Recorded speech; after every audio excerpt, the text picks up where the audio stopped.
سیدنا ابو ایوب انصاری رضی اللہ تعالی عنہ تعلیم و تعلم سے بہت شغف رکھتے تھے اور آپ کا علمی مقام جی بہت بڑا تھا۔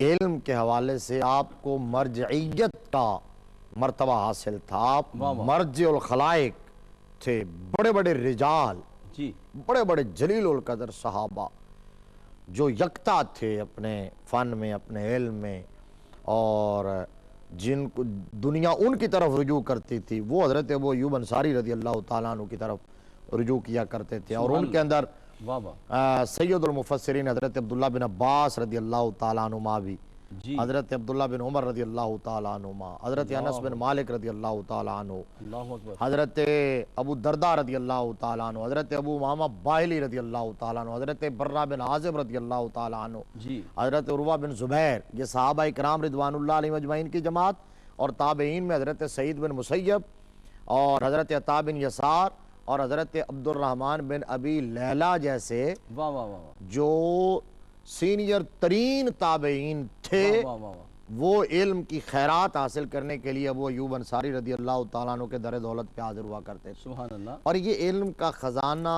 یہ علم کا ذخیرہ، جی یہ علم کی وافر دولت کیسے آپ کے پاس جمع ہوئی؟ جی اس کی وجہ یہ ہے کہ آپ کے شوق کا اندازہ، علمی شوق کا اندازہ اس بات سے آپ لگا سکتے ہیں۔ ایک بات میں آپ کو سناتا ہوں۔ بسم اللہ، حضرت عقبہ بن عامر جوہنی رضی اللہ تعالیٰ عنہ جی وہ مصر کے اندر تھے۔ حضرت ابو ایوب انصاری رضی اللہ تعالیٰ عنہ کو پتہ چلا کہ رسالت مآب صلی اللہ علیہ وسلم کی ایک حدیث، آپ کا ایک فرمان، سبحان اللہ، حضور صلی اللہ علیہ وسلم کا ایک ارشاد حضرت عقبہ بن عامر کے پاس ہے، کسی اور کے پاس نہیں ہے۔ اللہ اکبر، حضور کی اس حدیث کو روایت کرنے والا اس وقت اور کوئی نہیں ہے سوائے عقبہ بن عامر جوہنی رضی اللہ تعالیٰ عنہ کے۔ ابو ایوب انصاری مدینہ سے چلے، جی مصر تک کا سفر صرف اس حدیث کو حاصل کرنے کے لیے کیا، اللہ اکبر، اور وہاں جب پہنچے آپ مسلمہ بن مخلد کے مکان پہ پہنچے تو وہ میزبان رسول کو دیکھ کر بہت خوش ہوئے، ان کی حیرت کی انتہا نہ رہی۔ جی انہوں نے بہت خدمت کی اور عزت احترام کے ساتھ آپ کو بٹھایا، ٹھہرایا، خاطر تواضع کی۔ اس کے بعد عرض کیا کہ کیسے تشریف لانا ہوا، سبحان اللہ، آپ مدینہ شریف سے مصر کیسے آئے؟ تو آپ نے فرمایا کہ میں عقبہ بن عامر سے رسول کریم صلی اللہ علیہ وسلم کی وہ حدیث لینے کے لیے آیا، واہ واہ واہ، وہ فرمان لینے کے لیے آیا ہوں، اور مجھے بتاؤ کہ وہ کہاں ہیں۔ انہوں نے بتایا تو آپ سیدھے وہاں چلے گئے، جی گئے، جا کے حدیث شریف لی، سنی، تلمذ کیا، حدیث شریف آقا کریم صلی اللہ علیہ وسلم کی محفوظ کی، اس کی سند بنی، تو فوراً اجازت لی اور سیدھے واپس مدینہ شریف آئے۔ اللہ اکبر، مدینہ شریف سے وہاں پہنچے اور کوئی کام نہیں کیا، واہ واہ واہ، صرف جس کام کے لیے گئے تھے وہ کام کر کے واپس آ گئے۔ طبعاً اور ضمناً بھی بندہ کوئی کام کر لیتا ہے، جی لیکن جو اخلاص کے اعلیٰ درجے پر فائد ہوتے ہیں وہ طبعاً اور ضمناً بھی واہ کوئی اور کام نہیں کیا کرتے کہ کہنے؟ یہ رسول اللہ صلی اللہ علیہ وسلم کے فرمان کے آداب کے خلاف ہے جی کہ میں وہ لینے گیا ہوں اور کوئی اور کام کروں۔ یہ حدیث مصطفیٰ کی بے ادبی ہے۔ سبحان اللہ، تو یعنی علم سے اتنی محبت، اتنا شغف، اتنا ذوق علم، اتنی جستجو، اتنی طلب، اتنی تمنا، تڑپ اور اتنی تلاش۔ جی مجھے ایک اور حدیث یاد آ گئی، یعنی اب ہمارے پاس تو علم کا اتنا وافر ذرائع ہو گئے جی اور دروازے پر علم پہنچ گیا، اور جگہ جگہ مکتب ہیں، مدارس ہیں، سکولز، کالجز، یونیورسٹیاں، اور بے شمار ذرائع، سیمینارز ہوتے ہیں، پروگرامز ہوتے ہیں، جی اجتماعات ہوتے ہیں، دروس ہوتے ہیں، لیکن اس کے باوجود ہم اس سے استفادہ کرنے کے لیے تیار نہیں ہیں۔ مفتی صاحب، یہ بھی بڑی اہم بات ہے کہ سرکار دو عالم صلی اللہ علیہ وسلم نے جو فرمایا کہ تم میں بہترین جو آدمی ہے وہ وہی ہے جو علم سیکھنے والا ہے، خیرکم من تعلم القرآن بے شک، وعلمہ۔ جی جی اب یعنی یہ مسند، یہ بہت بڑا مسند ہے۔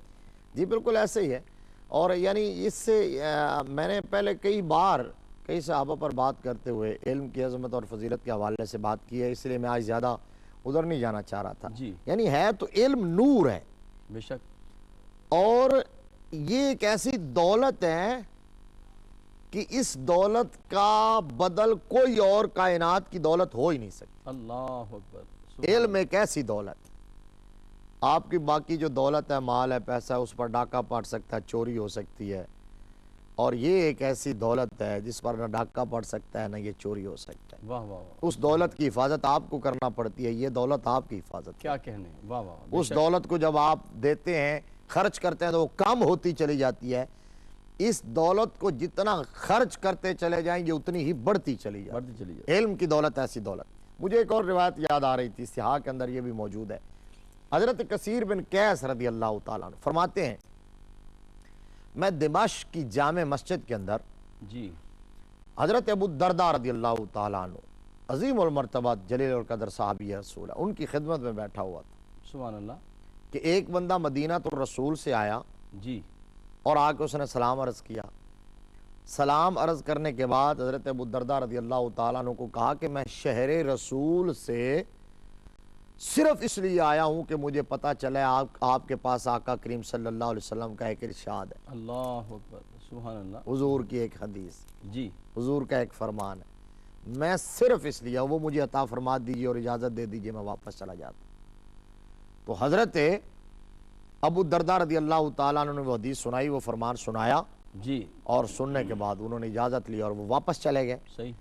تو یہ اس سے آپ اندازہ لگا سکتے ہیں کہ علم ان لوگوں نے کتنی مشکلات سے حاصل کیا اور سنبھالا اور پھر ہم تک پہنچایا۔ سبحان اللہ۔ اور جن قوموں نے علم سے پیار کیا ہے ان قوموں نے ہمیشہ کائنات کی قیادت کی ہے۔ واہ واہ واہ، تو آج اگر ہم بھی چاہتے ہیں کہ ہمارا وہ زوال کمال میں بدلے تو ہمیں علم دوستی کی طرف لوٹنا واہ واہ واہ۔ ناظرین کرام، حضور قبلہ مفتی صاحب نے علم کی اہمیت کے حوالے سے بہت خوبصورت باتیں عطا فرمائی ہیں، اور ویسے بھی آپ دیکھیں حضور غوث العظم رضی اللہ تعالیٰ فرماتے ہیں، درست علما حتی صرت قطبا، فرماتے ہیں میں علم حاصل کرتا گیا اور علم کے ذریعے رب کائنات نے مجھے قطبیت کا درجہ عطا فرما دیا۔ حضرت علی مولا کائنات، مولا علی مشکل کشا کو آپ دیکھیں، انہوں نے ایسا علم حاصل کیا دربار مصطفیٰ سے کہ آپ خود اعلان کرتے ہیں، سلونی اما شئتم، فرماتے ہیں مجھ سے جو بھی پوچھو گے علی یہاں بیٹھ کر کائنات کی ہر بات بیان کر دے گا۔ اپنے قلب و روح کو اللہ اور اللہ کے رسول کے ذکر سے معطر رکھیں۔ ملاقات کرتے ہیں ایک وقفے کے بعد۔ خوش آمدید ناظرین کرام، حیات صحابہ رضی اللہ تعالیٰ عنہم کے بابرکت پروگرام میں آپ شامل ہیں، اور ہمارے ساتھ جلوہ فرما ہیں جناب حضور قبلہ مفتی محمد طاہر تبسم قادری صاحب۔ علم کی اہمیت پہ بات ہو رہی ہے، اور علم کا نور جس کو عطا ہو جائے کائنات کے سارے خزانے اس کے قدموں میں آ جاتے ہیں۔ حضور قبلہ مفتی صاحب آپ بات کر رہے تھے، سیدنا ابو ایوب انصاری رضی اللہ تعالیٰ عنہ تحصیل علم کے لیے اتنا سفر کرتے ہیں، اتنا شغف، اتنی محبت، اتنا پیار ہے۔ اور پھر میں نے جو ابتداً آپ سے سوال کیا، ایک تو علم کا شغف آپ کا کیا تھا، علم کی دوستی کیا تھی، اور ایک حصہ میرے سوال کا یہ تھا کہ امر بالمعروف نہی عن المنکر، یعنی اس کا آپ نے ابلاغ کیسے فرمایا، اس پہ کچھ روشنی ڈالیے گا۔ بہت اہم بات دیکھیے قرآن پاک میں جو حصول علم کا فلسفہ بیان کیا گیا ہے جی وہ یہ ہے، فلولا نفر من کل فرقۃ منہم طائفۃ لیتفقہوا فی الدین بے شک، ولینذروا قومہم اذا رجعوا الیہم لعلہم یحذرون۔ قرآن نے کہا ہے کہ ایک گروہ ہونا چاہیے جو دین کی فقاہت، سبحان اللہ، دین کی سمجھ حاصل کرے، دین حاصل کرے، اور اس کے بعد پھر وہ اپنے قبیلے کی طرف، خاندان کی طرف، اپنے علاقے کی طرف لوٹے اور ان کو جا کے اللہ کا ڈر سنائے، جی ان کو جا کے وہ علم کا نور عطا فرمائے، واہ واہ، وہاں جا کے تبلیغ کرے۔ اور نبی رحمت صلی اللہ علیہ وسلم نے فرمایا ہے، بلغوا عنی ولو آیا، فرمایا اگر تم میرے دین کے بارے میں، میری شریعت کے بارے میں اگر ایک بات بھی جانتے ہو واہ واہ واہ، تو تمہارا فرض منصبی ہے، ڈیوٹی ہے تمہاری کہ اس کو دوسروں تک پہنچا دو۔ یعنی یہ صرف علماء کا منصب نہیں ہے، جس کو یہ نہیں مطلق حکم تبلیغ ہر ایک کا، یہ جس اللہ طرح ہم اکبر، امر بالمعروف اور نہی عن المنکر پہ پہلے بھی بات کرتے آ رہے ہیں، جی یعنی کلکم راعٍ وکلکم مسئول عن رعیتہ، تم میں سے ہر ایک حکمران ہے اور ہر ایک سے اس کی رعایت کے بارے میں سوال کیا جائے گا۔ جی اسی طرح فرمایا جو برائی دیکھے اپنے دائرہ کار کے مطابق اسے روکنے کی کوشش کرے۔ صحیح، تبلیغ بھی ہر ایک کا فرض ہے، جو جانتا ہے دین کے بارے میں جو بات اس کو وہ پہنچا دے۔ اور ایک حدیث میں تو یہ ہے، حضور صلی اللہ علیہ وسلم نے فرمایا کہ بہت سارے مبلغ ایسے ہوتے ہیں جو مبلغ سے حافظہ قوی رکھتے ہیں، جی یعنی فرمایا کہ ایسا ہے کہ مبلغ جو ہے، جو جس کے پاس کوئی بات ہے وہ پہنچا دے دوسرے تک. ممکن ہے یہ محفوظ نہ رکھ سکے, دوسرے کو اللہ نے حافظے کی دولت زیادہ عطا کی ہو, تو میری وہ بات, میرے دین کی بات محفوظ ہو جائے. اور اس میں ایک اور بات بھی اہم ہے کہ بہت سارے لوگ یہ کہتے ہیں کہ چونکہ قرآن پاک میں لما تقولون ما لا تفعلون, تم وہ بات کیوں کہتے ہو جو کرتے نہیں ہو. تو لہٰذا جو ہے اگر تبلیغ کے لیے شرط یہ ہے کہ پہلے عمل کرے, یہ بات ٹھیک ہے.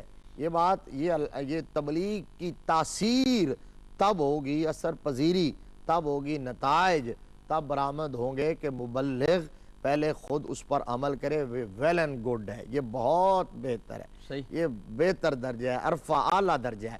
لیکن اس کا یہ مطلب نہیں ہے کہ آپ کوئی بات جانتے ہیں اور آپ کا اس پر عمل نہیں ہے تو آپ نہ پہنچائیں. نہیں, آپ پہنچا دیں, آپ پہنچا دیں دوسرے تک, وہ بات پہنچا دیں. اس میں ڈبل فائدہ ہوگا.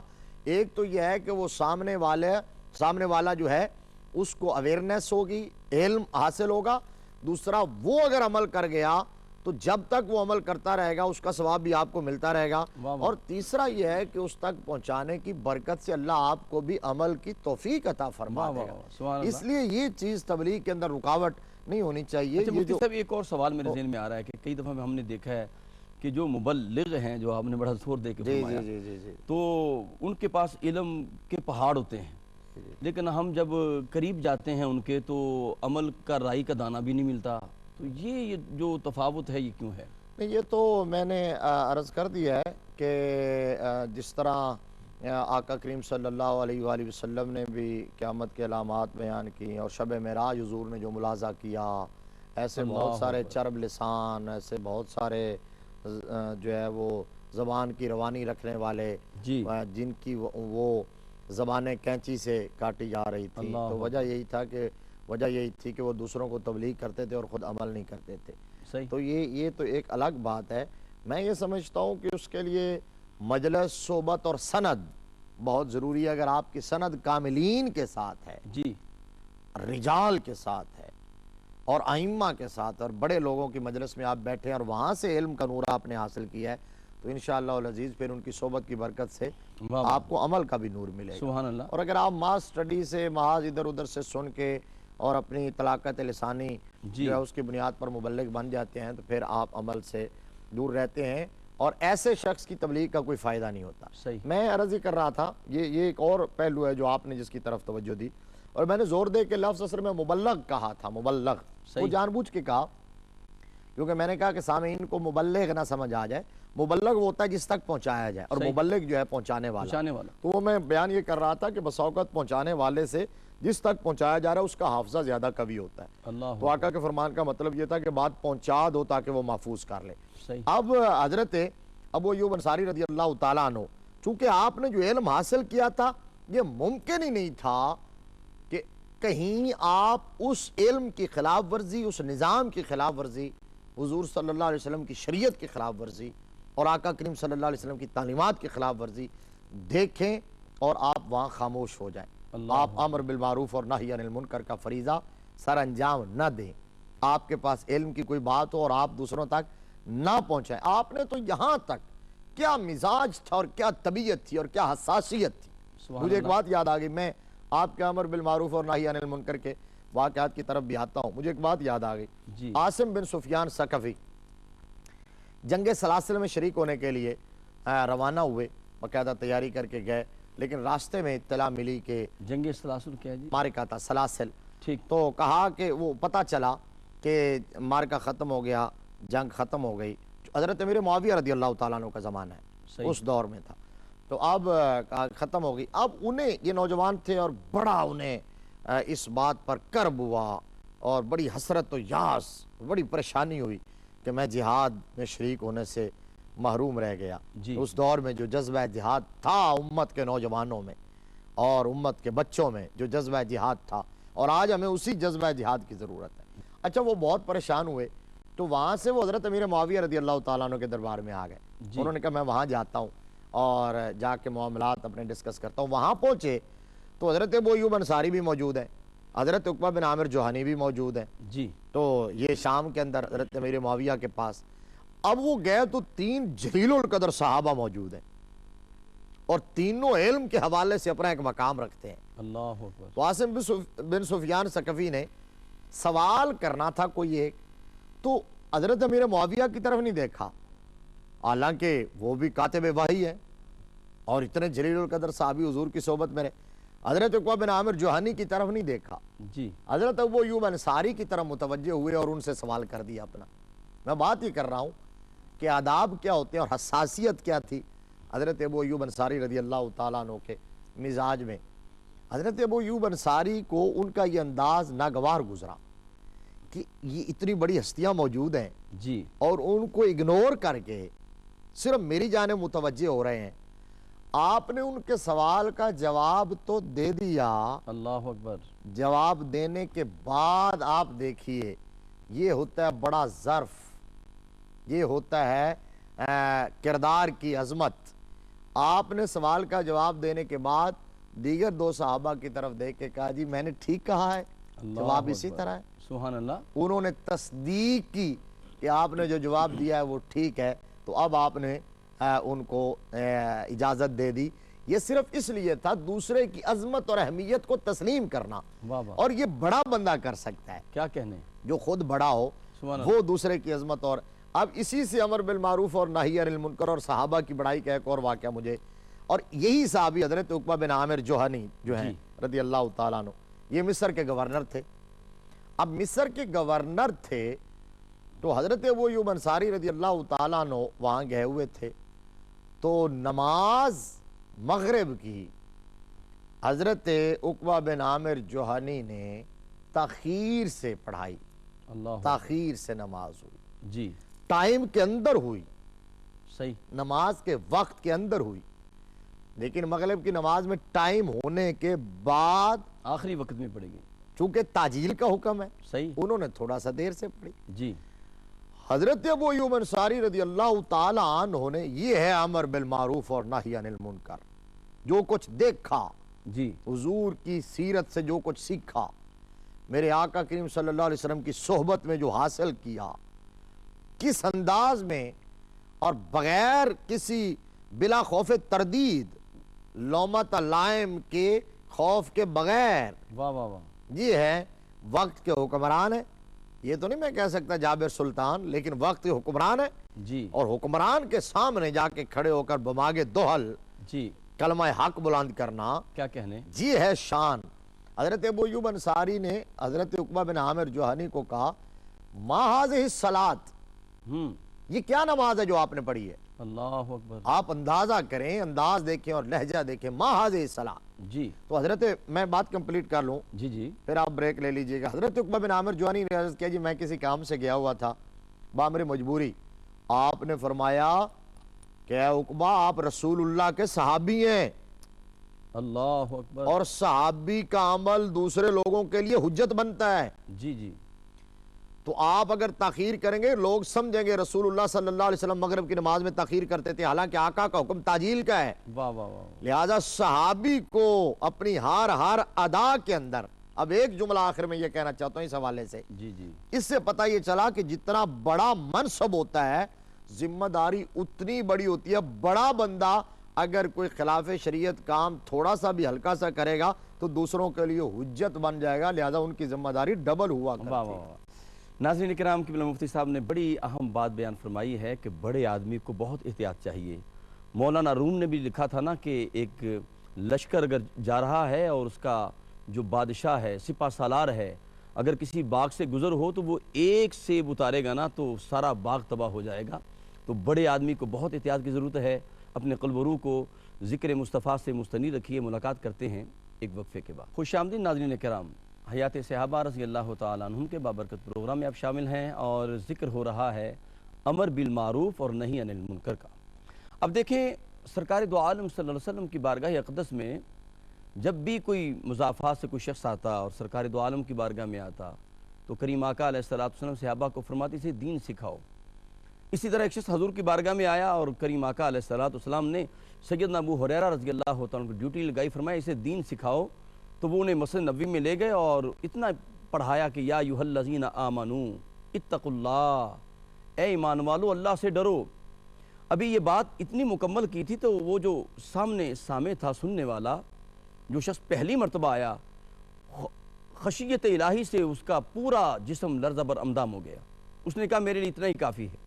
سیدنا ابو ہریرہ رضی اللہ عنہ حضور کی بارگاہ میں آئی، یا رسول اللہ بھی تو میں نے اسے اتنا ہی کہا، اے ایمان والو اتقوا اللہ، اللہ سے ڈرو، اور یہ کہتا ہے میرے لیے اتنا ہی کافی ہے. تو کریم آقا نے فرمایا اس نے سچ کہا ہے، اس کے لیے اتنا ہی کافی ہے. ناظرین کرام، کہنا یہ چاہتا ہوں کہ ایک ہی جملہ اسے ملا اور وہ کہتا ہے میرے لیے اتنا ہی کافی ہے.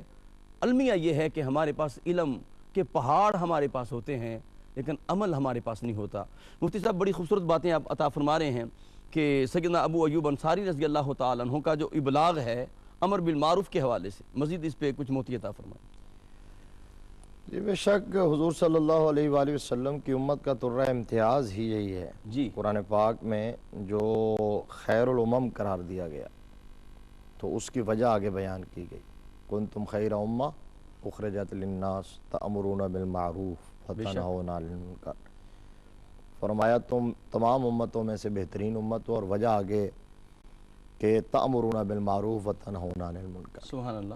تم امر بالمعروف کرتے ہو اور نہی عن المنکر کرتے ہو، اللہ اکبر. نیکی کا حکم دیتے ہو اور برائی سے منع کرتے ہو. جی اور نبی رحمت صلی اللہ علیہ وآلہ وسلم نے فرمایا ہے کہ جب تک میری امت امر بالمعروف اور نہی عن المنکر کرتی رہے گی جی تو وہ خیر پر رہے گی، اور اگر یہ فریضہ ترک کر دے گی اللہ اکبر.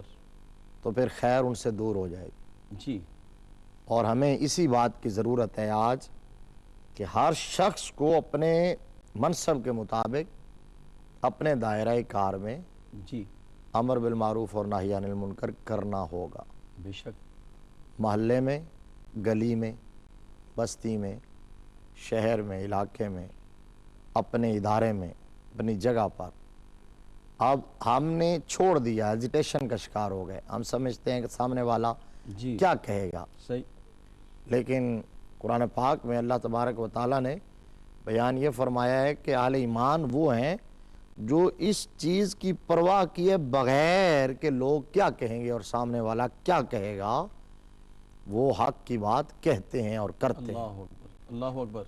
تو حضرت ابو ایوب انصاری رضی اللہ تعالیٰ عنہ کی اور دیگر صحابہ، ہم پہلے بھی بات کر چکے ہیں، آئندہ بھی کریں گے، انشاءاللہ. صحابہ اکرام رضوان اللہ علیہ مجمعین، تو تصور بھی نہیں ہو سکتا کہ کبھی وہ خلاف شرع کام دیکھیں اور اس پر وہ رد عمل کا اظہار نہ کریں. جی جس طرح بھی میں نے بریک سے پہلے بات بتائی، مزید اس پر یہ ہے کہ حاکم مدینہ جو مروان بن حکم تھا، یہ بھی اسی نوعیت کا واقعہ ہے، سیم اسی طرح کا. تو یہ حکمرانوں کو یہ باتیں، یہ چیزیں ہوتی ہیں، اور وہ اپنے پروٹوکول کے لیے قوانین بھی بالائے طاق رکھتے ہیں، شریعت کا نظام بھی جی اس کو بھی اگاڑ پچھاڑ اس کی کرتے ہیں. تو مروان نے جو اس دور کے ائمہ مساجد تھے، ایک دفعہ ان کو آرڈر دے دیا کہ میں نے چونکہ مصروفیات سے فارغ ہو کے نماز کے لیے آنا ہوتا ہے تو نماز میں تھوڑی سی تاخیر، میرا انتظار کیا جائے، جی تاخیر سے نماز پڑھائیے.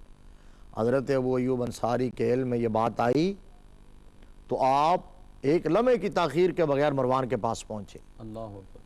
اور جا کے آپ نے کہا کہ نماز میں تاخیر کا آرڈر دینے کا تمہارے پاس اختیار نہیں ہے، یہ تمہیں کس نے اختیار دیا ہے؟ اللہ اکبر.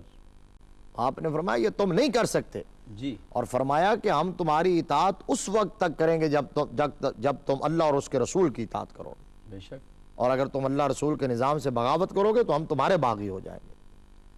اب اس کے اندر بھی آپ نے کتنا بڑا پیغام دیا.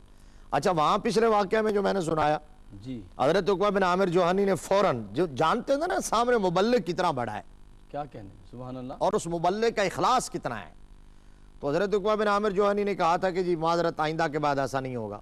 ادھر مروان کو آپ نے کہا اور سیدھا کر کے رکھ دیا. مروان کو کہا کہ اس وقت تک ہم اطاعت کریں گے جب تک تم اللہ رسول کے مطیع بن کر ہوگے، واہ واہ. اگر تم نافرمانی کرو گے تو ہم تمہاری بغاوت کریں گے، اللہ اکبر. پھر تمہارا آرڈر ماننا کوئی لازم نہیں ہوگا، جی صرف دڑے کی بنیاد پر نعرے نہیں لگاتے رہیں گے. واہ. حضرت عبد الرحمن بن خالد بن ولید، جی حضرت خالد بن ولید رضی اللہ تعالیٰ عنہ کے صاحبزادے تھے، ایک لشکر کے وہ کمانڈر تھے، صحیح. اور اس میں حضرت ابو ایوب انصاری رضی اللہ تعالیٰ عنہ بھی تھے. تو غالباً یہ وہی لشکر تھا جو قسطنطنیہ کی طرف گیا. جی. تو ایک قسطنطنیہ کی طرف جو لشکر گیا تھا یزید کی قیادت میں, حضرت ابو ایوب انصاری اس میں بھی گئے تھے. اس پر اگلے پروگرام میں انشاءاللہ بات کریں گے. یہ میں نے اسی لیے کہا. تو حضرت عبد الرحمن بن خالد بن ولید انہوں نے 4 قیدیوں کو, جو قیدی تھے, غیر مسلم تھے, قیدی بن کے آئے تھے, جنگ میں اللہ نے مسلمانوں کو فتح دی تو وہ قیدی بنے, تو 4 قیدیوں کو ہاتھ پاؤں باندھ کے قتل کروا دیا. اللہ اکبر. حضرت ابو ایوب باوجود ہے کہ وہ غیر مسلم تھے, باوجود ہے کہ وہ قیدی تھے, باوجود ہے کہ وہ اللہ رسول اور مسلمانوں کی ریاست اسلامیہ کے خلاف جنگ کر رہے تھے, جی, لیکن حضرت ابو ایوب انصاری رضی اللہ تعالیٰ عنہ کو پتہ چلا تو اتنے برہم ہوئے, اور آپ نے فرمایا یہ وحشت, یہ بربریت, یہ سفاکیت, فرمایا اس کا دین اسلام میں کوئی اس کی گنجائش نہیں ہے, نبی مکرم صلی اللہ علیہ وسلم کی تعلیمات میں اس کی کوئی جگہ نہیں ہے. فرمایا آقا کریم صلی اللہ علیہ وسلم نے قیدیوں سے حسن سلوک کا حکم دیا ہے, اور فرمایا عبد الرحمن جس طرح تم نے ان کو مروایا ہے اس طرح تو میں ایک بکری کو ذبح کرنا بھی پسند نہیں کرتا. اللہ اکبر, اللہ اکبر. ایک بکری کو ذبح کرنا بھی پسند نہیں کرتا. یہ حضرت ابو ایوب انصاری رضی اللہ تعالی عنہ کا امر بالمعروف اور نہی عن المنکر بھی ہے, اور پھر آقا کریم صلی اللہ علیہ وسلم کی تعلیمات کا حسین چہرہ لوگوں کے سامنے پیش کر رہے ہیں. واہ واہ واہ. دیکھا کہ آقا کریم صلی اللہ علیہ وسلم نے تو قیدیوں کے ساتھ, غیر مسلموں کے ساتھ, جانوروں کے ساتھ, درختوں کے ساتھ, اللہ اکبر, میرے آقا نے کھیتوں کے ساتھ, سبحان اللہ, سبز پتوں کے ساتھ, زمین کے ساتھ, جی, میرے آقا کریم صلی اللہ علیہ وسلم نے پیار کرنے کا حکم دیا. اب جو روم کا غزوہ تھا تو اس کے بعد بہت سارے رومی غزوہ روم میں قیدی بنے, تو باہری بیڑے کے اندر تھے. حضرت ابو ایوب انصاری رضی اللہ تعالیٰ عنہ آئے نا, جی, تو ان قیدیوں کے اندر دیکھا تو ایک خاتون تھی, اور وہ زار و قطار رو رہی, وہ خاتون زار و قطار رو رہی, جی. اب بہت سارے لوگ اور بھی موجود ہیں, ان کا نگران افسر بھی ہے جو قیدیوں کو لے کے جا رہا ہے, لیکن باقی لوگوں کو پریشانی شاید اتنی نہیں ہوئی. حضرت ابو ایوب انصاری رضی اللہ تعالیٰ نے اس خاتون کے انسانی ہمدردی دیکھیے, جب آنسو دیکھے تو فوراً پوچھا کہ یہ خاتون کیوں رو رہی ہے, تو کہا جی یہ قیدی خاتون ہے اور اس کا بچہ, جی, دوسری جگہ پر رکھا گیا ہے, اس سے دور کر کے الگ کر کے رکھا گیا ہے, تو یہ اپنے ماں کی مامتا کے ہاتھوں مجبور ہو کر بچے کی محبت میں یہ رو رہی ہے اور تڑپ رہی ہے. حضرت ابو ایوب انصاری رضی اللہ تعالیٰ عنہ کو چین نہیں آیا, فوراً گئے, پورا باہری بیڑا گھومے, گھوم کے اس بچے کو تلاش کیا, لا کے ماں کے سپرد کیا.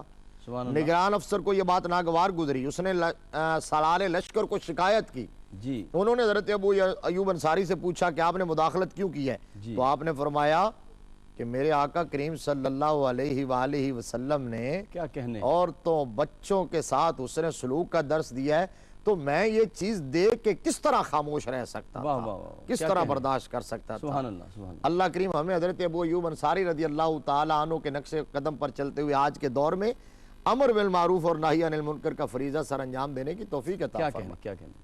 ناظرین کرام, امر بالمعروف اور نہی عن المنکر کے حوالے سے سیدنا ابو ایوب انصاری رضی اللہ تعالیٰ عنہ کا جو حسین کردار تھا, مفتی صاحب اس کو پیش کر رہے تھے, اور یہ فریضہ اتنا اہم ہے, اتنا اہم ہے, اگر یہ چیز انسان سے ترک ہو جائے, بلکہ کسی قوم سے ترک ہو جائے, تو حدیث رسول گواہ ہے کہ کریم آقا علیہ السلام نے ایک قوم کی بابت فرمایا کہ جبریل امین سے کہا گیا اسے تباہ کر دیا جائے, اس پوری قوم پہ عذاب نازل کر دیا جائے. تو جبریل امین نے عرض کی مالک اس میں بڑے عابد لوگ بھی ہیں جو اللہ اللہ کرنے والے ہیں. تو خالق کائنات نے فرمایا مجھے ایسے عابدوں کی کوئی ضرورت نہیں ہے جو امر بالمعروف اور نہی عن المنکر چھوڑ کر وہ خلوت نشین ہو جاتے ہیں. تو پتہ یہ چلا کہ دین کی جو اساس ہے, دین کی جو بنیاد ہے, وہ امر بالمعروف اور نہی عن المنکر ہے. انشاءاللہ اگلے پروگرام میں حدیث قسطنطنیہ کے حوالے سے مفصل گفتگو کریں گے. اپنے میزبان قاری محمد یونس قادری کو اجازت دیجیے. السلام علیکم ورحمۃ اللہ وبرکاتہ.